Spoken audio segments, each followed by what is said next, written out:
gives me great honor and a privilege to introduce Persson from Sweden. Here we're at the Cinematheque in Jerusalem.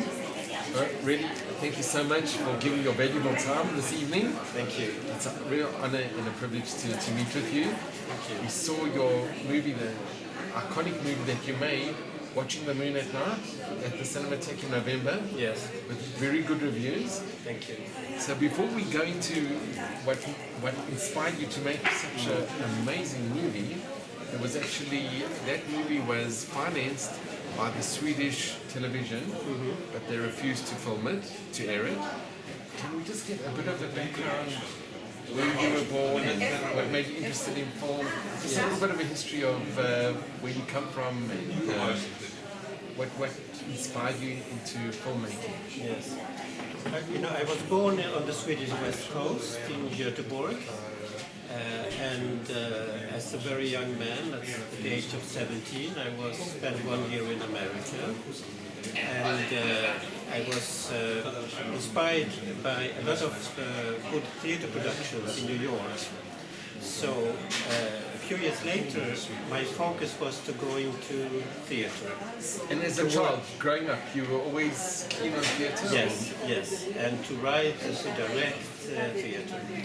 But eventually, to make a long story short, years later, in the 80s, I started to make films for Swedish television, and I went on many trips to Poland at the time. It was a rough time in the 1980s in Poland. And Solidarity? Solidarity was in 80, 81, and then it was crushed by the military coup in December 1981.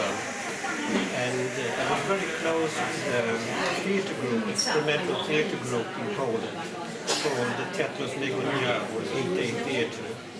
And so actually my first feature-length documentary, which I made with my friend Joanna Helander, was a kind of a road movie about these actors who were working underground during communism, in exile and coming back to Poland at the time of the Democratic Revolution in '89.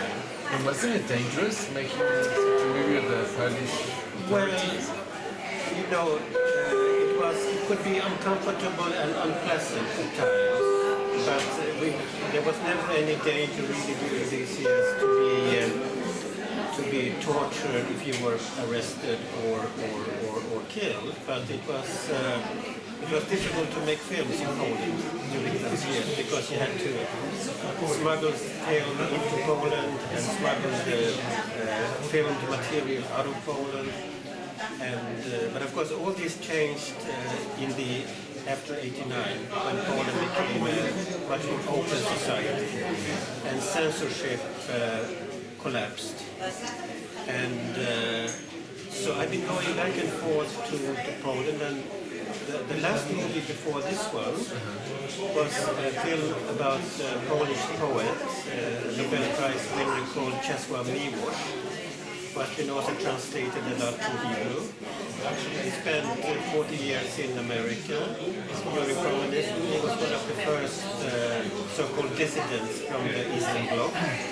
But after the democratization of Poland, he returned to his native country and settled in Krakow for the last 10 years of his life, and we became friends, and I was happy to make a film with him about his life and his poetry. And was that movie well received in Poland? Well, yes, it was very well received there, and so I'm still showing that film in different parts of the world also. It's called Waltz with Miłosz. It's called Waltz because it's inspired by a poem he wrote called Waltz, which he wrote in Nazi-occupied Warsaw in 1942. And Miłosz was not only a Nobel Prize winner, but he was also a righteous Gentile, because he and his brother were protecting and rescuing Jews in Warsaw. So I was doing some research also here in Yad Vashem about And about he's this known time. as, in Hebrew it's called Chasidei Matana, Yes, one of the righteous absolutely, of the Gentiles. both he and his brother. But they never talked, much about it because for them it was obvious. It was something natural. It was something natural, obvious that he didn't speak about. But he was a great poet, and so eventually this film, Watching the Moon at Night, was in the making for many years. And one of the inspirations for this film is my friendship with Professor Walter Lacour, who is now 96 and is still active and writing in Washington, but who came here to Israel or to Palestine in November 1938 as a 17-year-old boy. And then he spent many years here, eventually ended up in Washington, and he has written 30, 40 books, and many on terrorism and anti-Semitism. So during our conversations over the years, That gained your interest in the topic. we talked a lot about these issues. First I wanted to make a film with him about another book he wrote called Watching the Moon. Shall we interrupt because of this? Yeah, we can make a cut later because it's kind of too much. Okay. Okay, so we continue and then you can just intersect with something from... So first I wanted to make another movie with Walter Lacour, inspired by a book he wrote called The Terrible Secrets. Terrible Secrets, he referred to how the information of the Holocaust traveled from Nazi-occupied Poland to the West in 1941-1942, and how this messages, how this truth was suppressed by also by the Allied governments. It took until November 1942 until the British government and Roosevelt openly spoke about this. There were also very prominent American papers that refused to publish. They put it on the 25th page. That's right. And so It's a very dark period because there was self-censorship. Yes, And if people would have known, it would have been very different. I think so. History would have been different. But you're right. He wrote. He wrote this kind of classic book about this, on the lack of imagination also. It wasn't, the truth about the Holocaust was not only suppressed because of anti-Semitism, it was also suppressed because people's lack of imagination. To understand that something of that scale and that cruelty could happen in the heart of Europe. It's and many people, of course, were also kind of governed by wishful thinking, hoping that maybe it's bad, but not as bad as the news conveyed. So even in 1944, when it was technically impossible for the Western Allies to bomb the tracks to Auschwitz, it wasn't even tried. It wasn't even tried, and so that's. So then, instead of making that film with him, because I couldn't find a sponsor for that film, some years later we embarked on what became Watching the Moon at Night. And so I wanted to address, these two issues: terrorism, contemporary terrorism, and contemporary anti-Semitism. And of course these are separate in a way, but they also work together sometimes. And of course not always, but for instance in my film we have the case of the attack on the Israeli athletes in Munich 1972. And Dan Alon, the Israeli athlete, is testifying for how he miraculously survived when his fellow athletes were slaughtered. It was difficult because watching that, I remember seeing that movie, he had feelings that maybe he could have helped and he ran away to save. It's a very difficult, he was in a very difficult position. Yeah. But you bring it out very well in that movie. it was important for Dan, who, by the way, passed away last week, to talk about his trauma, because it was a trauma which remained with him throughout his life. It's true, and it wasn't well publicized. You know, you hear Munich and you hear the massacre, you don't really hear about Those some of the who survived, survived. yes. And so he became one of the people I reached out to in order to testify in the film. And I wanted to include victims of terrorism, Jewish, Christian and Muslims, and to give a platform for them to address these issues. And parallel to have, of course, some historians and scholars, one psychoanalyst, commenting on these issues. I think the combination of bringing in both Christian, Muslim and Jewish victims, it's very important, and you did it exceptionally well. You came across amazingly well in your documentary.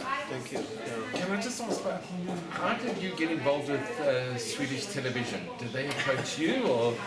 Well, actually, the film was produced by my and Johanna Helander's small company with the financial support primarily from the Swedish Film Institute. And then both our company and the Swedish Film Institute wanted Swedish TV to be co-producer in order to be able to have a chance to have a big audience. A wider audience. Yes. You can see such an important... Because documentaries find their audiences mostly on TV. And I've been working with the Swedish public TV with other films, and so it was natural to turn to them. And there was a certain skepticism from the beginning, but finally they agreed to co-produce and co-finance the film. However, when the film was ready, to our surprise, they refused to screen it, and they still refuse to this day. But many of the most prominent journalists in Sweden was writing about this and defending the film against the Swedish public TV. In this case, it's actually public TV who is breaking their own rules, not to screen the film. Because if they would screen it, they could give a platform for people to debate such an important issue, which is so very topical, unfortunately, with terrorism all over Europe. Of course. But by self-censorship, it reflects very badly on Swedish television in a way. It really does. It's denying the people the opportunity to see something that you worked so hard for, and you incorporate. It's not only focused on one religion or one sector. You embrace everything. And what do you think the chances are that they will screen it one day? It's hard to say, but I'm certainly not going to be silenced by them. So Johanna and me, with the support of many journalists in Sweden, and prominent members from the cultural life of Sweden, including from the Swedish Nobel Committee, we are urging Swedish television to lift this ban, and I think it's a 50-50 chance that we will succeed. Now, there is a somewhat parallel case in Germany last year, when German public TV asked two filmmakers to make a film about anti-Semitism in Europe. And when the film was ready, German TV was not prepared to show the film. They censored the film. And it was a strong uproar in Germany, also because of the specific history of Germany and anti-Semitism. And finally, the public TV was backing down, and they did screen the film. And I hope the same thing will happen in Sweden with this film. But it's been getting around. It was shown in 15 countries by now, I think. And you had very good reviews. I know here when it was shown at the Cinematheque here in Jerusalem, you had exceptionally good reviews. Yes, it was well attended. Yes. I was very fortunate to be in the audience and to watch it. But I remember reading the reviews, which were very, very positive. Very. And the same is true, you know. Where else has it been shown? Where have you heard it? We had a pre-premiere in the Swedish Parliament, and then it was shown also after it was ready in the European Parliament. It was some members of the European Parliament who invited the film. And it was followed by a Q&A and discussion in the European Parliament. Then it was shown in New York and Washington, in New York at the Center for Jewish History, and by the way, it's going to be shown again now in New York in April in the JCC, the Jewish Community Center in Manhattan. And it was shown in Paris, it was shown in Warsaw, it was shown in Nice, it was shown in London. It's going to be shown in the next few days in the Danish Film Institute in Copenhagen. It's wonderful. So it's getting around, you know. And at all these airings, you're there? Not always, but it's very... Is there discussion on the movie afterwards? on many occasions, yes. And it's very interesting because, you know, the film itself can also function as a kind of starter for a discussion of what is happening in that particular country, in that particular moment. Yeah. Like in Paris, of course, the discussion after the film was also a lot about what was happening in Paris over the last few years. Unfortunately, been a lot of terror attacks. And, Charlie Hebdo, Bataclan, the Hypercaché, and so on. And it's affected the whole of the French society. It hasn't been, it's been specific for different, it's affected the Jewish community, but it's also affected the Christian and the Muslim community as well. So it's, unfortunately, it's a universal threat that we face today. Absolutely, and I think European politicians, so it seems to me, are not really prepared to tackle this. You know, there is a certain, what should I say, unwillingness to analyze the roots of contemporary terrorism. And it's a certain unwillingness to analyze the connections between terrorist groups and major big powers like Iran. You know, it's at the same time as America and Europe and so forth has this new agreement with Iran,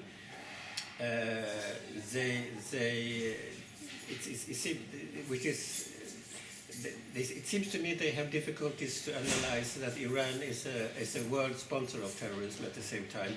And a lot of this money which are now being released and have been sent back to Iran, it's going to the enemies of Israel and is, you know, part of what we saw these last days, you know, that Iran-sponsored groups attack Israel. And so it's a lot of hypocrisy. Do you feel people want to be more politically correct, and that's why they don't want to really approach the problem in its reality? Yes. There is a kind of, they are sleepwalking. I mean, sometimes it's a lack of courage, sometimes it's a lack of knowledge, and frequently a lack of both. And, you know, for instance, in my country, Sweden, it's also an issue because many terrorists who have been involved in attacks outside Sweden the last few years, like the mastermind of Bataclan, he was living in Sweden for many years. So Sweden being a society which, in a way, of course unwillingly, but still nevertheless export terrorism to other European countries. And it's only now, you know, after this has been going on for years, that journalists start to write about it. But this is of course very serious. It's extremely serious, it's true. And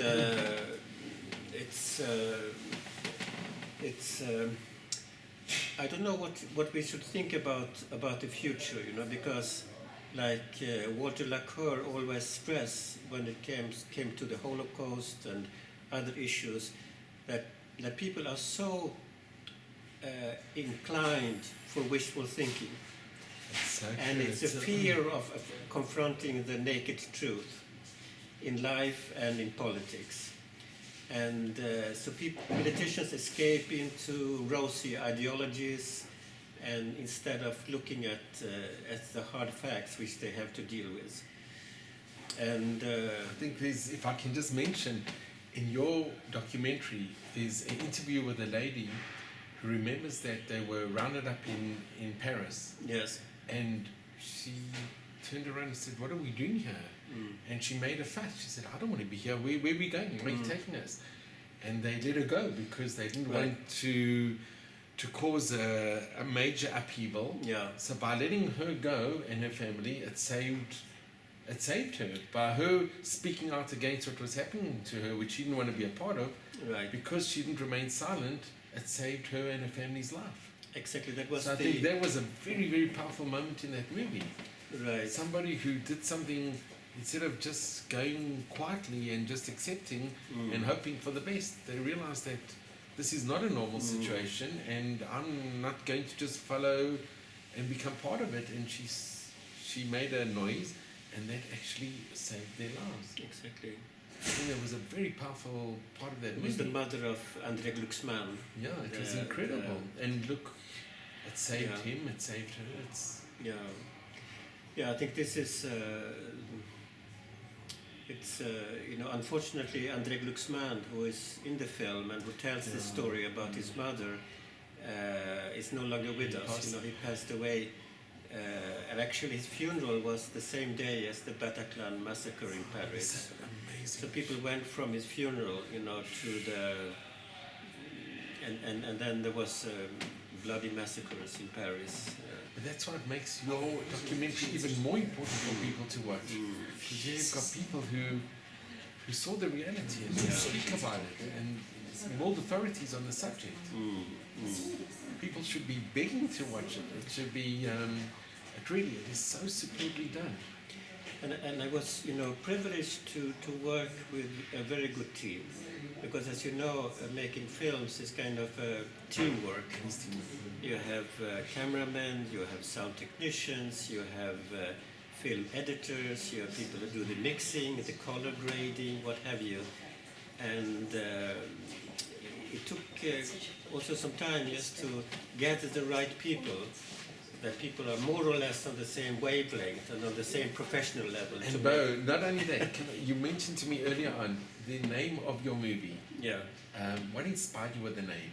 Yeah, no, that's, I'm very honored that Wisława Szymborska, who was the great poet in Krakow, who got the Nobel Prize in 1996. You've got a close connection. Yes, we both Johanna and me knew her quite well in Krakow, and she said how could she contribute to the film, and so she contributed with 3 of her poems, and 2 poems she reads herself in Polish, and the third one is read by a Swedish actor. And the first poem, which opens the film, actually the English title of the poem would be something like "Watching the Moon at Night." It's about what the terrorists do during the night when they're not acting, as they are preparing to commit a crime on the following morning.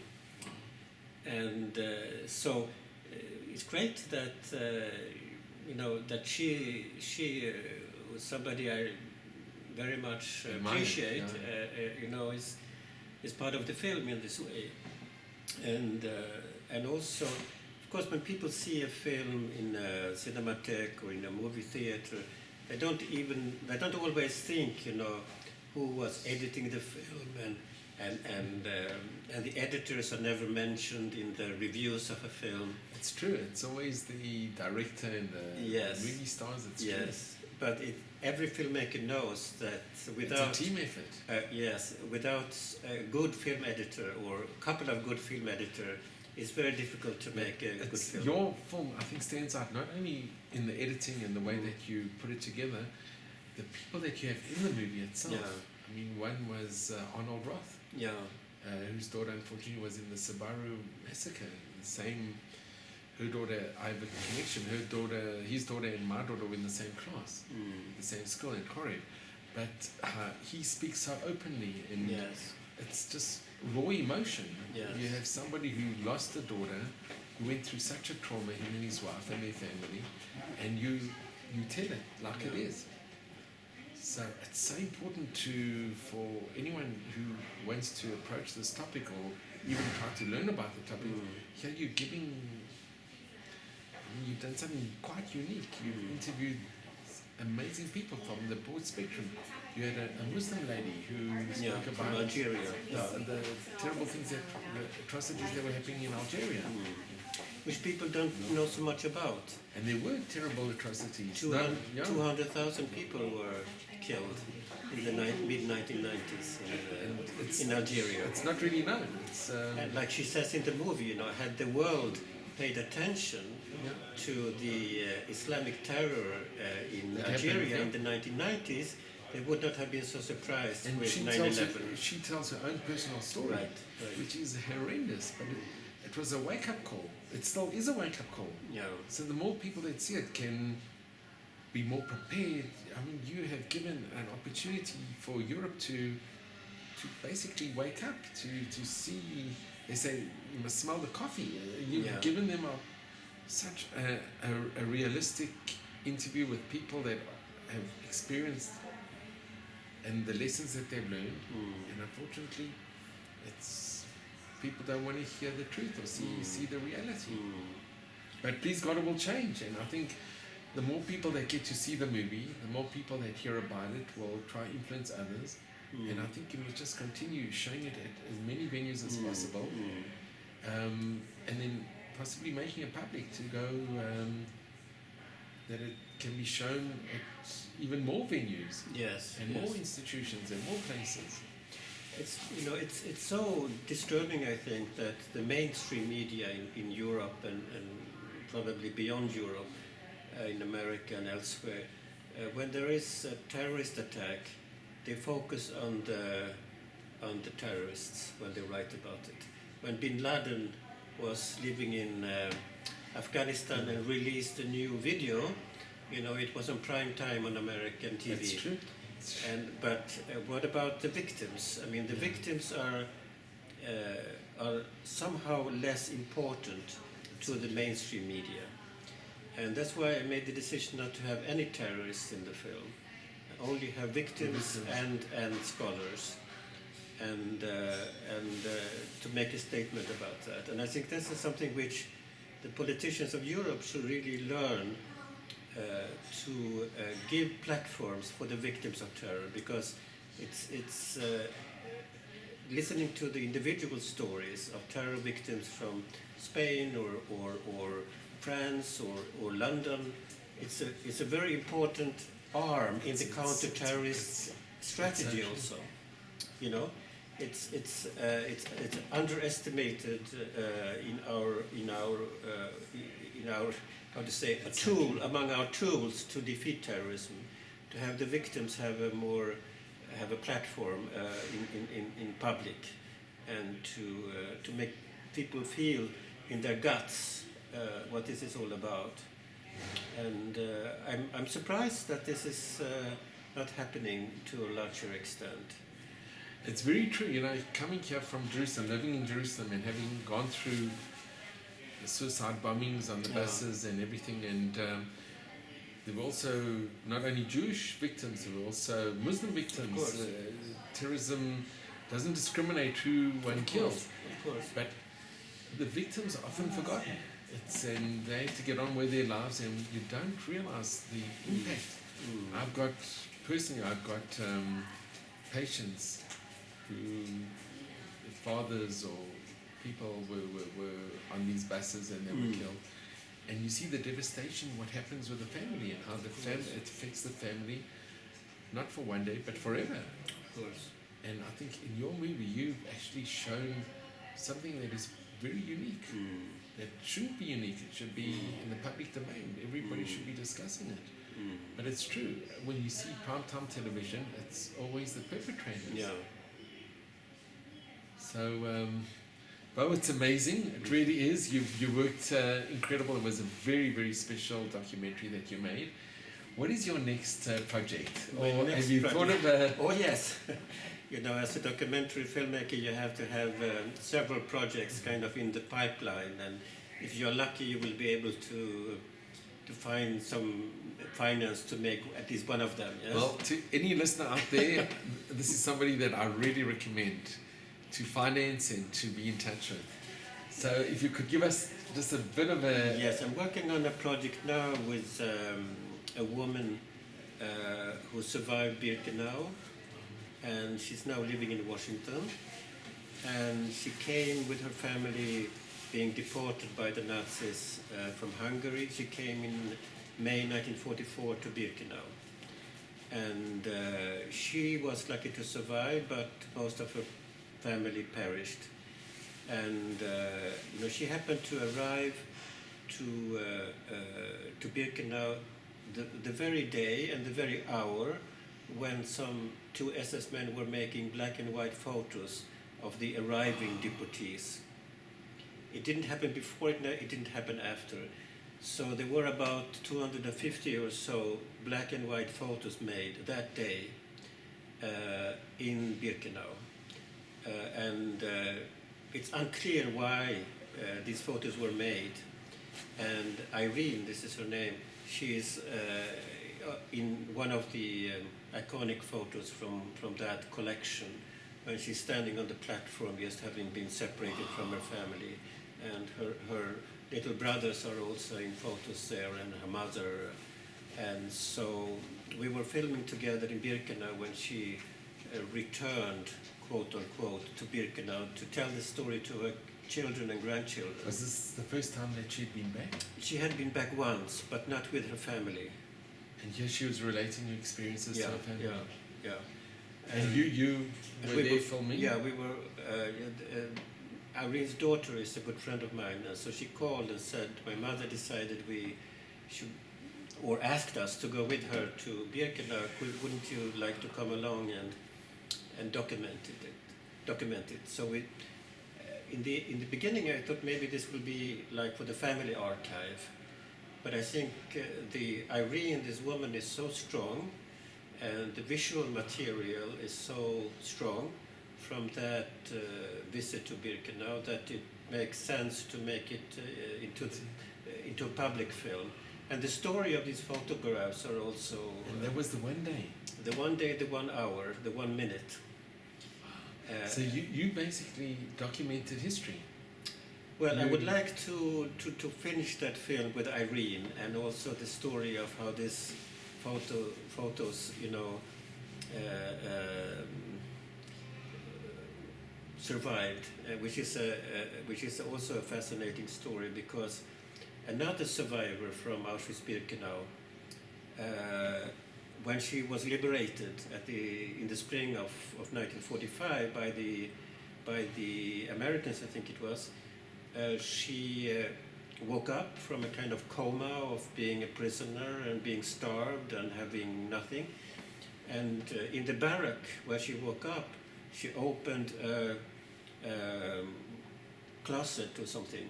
And in that closet she found an album, like a photographic album. But however, the photos which were in the album were from Birkenau, including members of her extended family.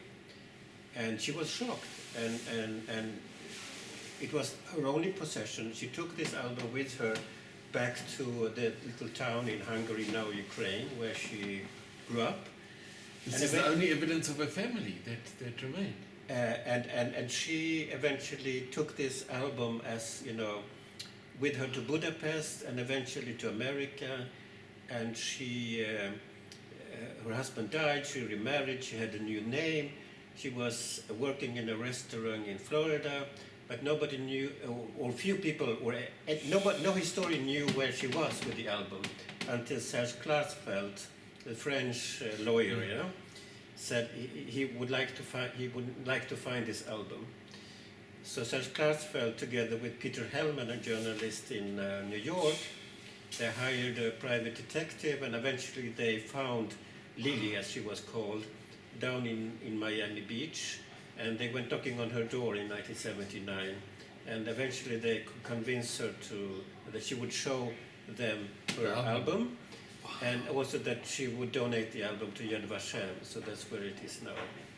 So this will be, I would like to have this a second part of so one part would be the Irene story from Birkenau, and then the story of the photos, either as one film or two separate films. So that's what I'm working on now. But I'm also, thinking of making maybe some additions to this film, Watching the Moon at Night, which we were talking about, because obviously things are happening non-stop all over the place. And even though I think that Watching the Moon at Night is a kind of timeless movie in the sense that it deals with some universal questions also, which goes beyond the news of the day, so to speak. But I'm contemplating maybe to make some addition, a postscriptum to the film, maybe, with some of the latest events from the last year or so. This is what I'm contemplating also to do.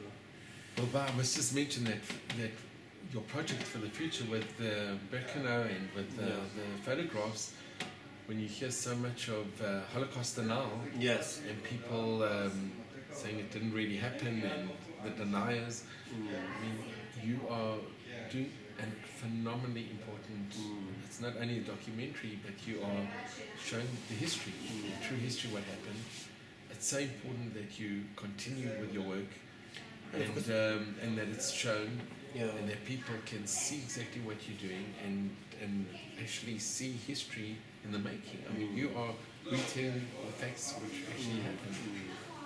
It's so very important.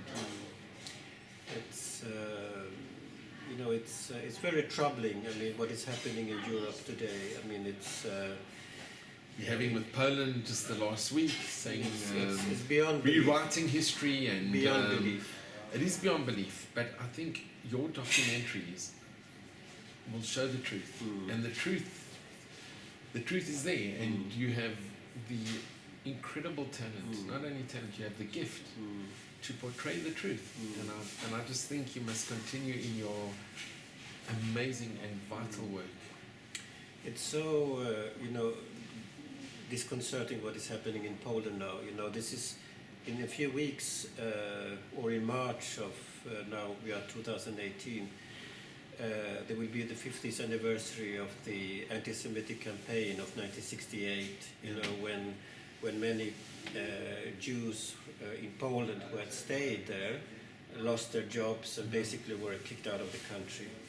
So it's difficult to grasp the timing of the Polish government with this ridiculous new legislation, to present it as a proposal to the Parliament and the Senate and the President on this very month of the 50th anniversary of a biggest anti-Semitic campaign in Europe since the war.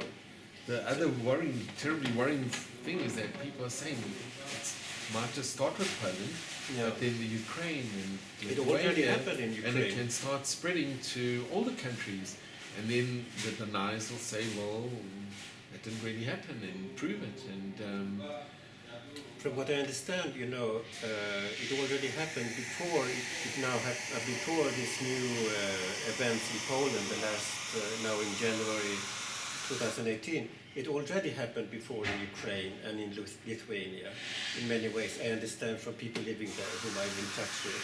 But the world community didn't react in the same strong way as it's now reacting vis-à-vis the Polish government. So I think it's, other countries in this part of Europe got away with these things already, and the world was not on its toes. Had the world again not been sleepwalking and had been debating what was happening in Lithuania and Ukraine with some issues similar to what is happening in Poland, it would have been more difficult for the Polish government to go ahead with this. The world is too reacting too late always, and this is very sad and very tragic. And we have to be proactive, and it's. Well, I think you are an example of somebody who is extremely proactive, because you are doing something that has not really been done, and you are showing that it is by the work and the documentaries that you do. You are being very, very proud. And we just encourage you, and I can't thank you enough for your giving us this valuable time of yours, and we wish you just all the very, very best. May you be, there's a word, Cinematheque should just be successful and continue in your endeavors with tremendous success and support. And everybody out there, we really urge you to support Bo for his amazing work that he does. Thank you. Thank you so much. Thank you.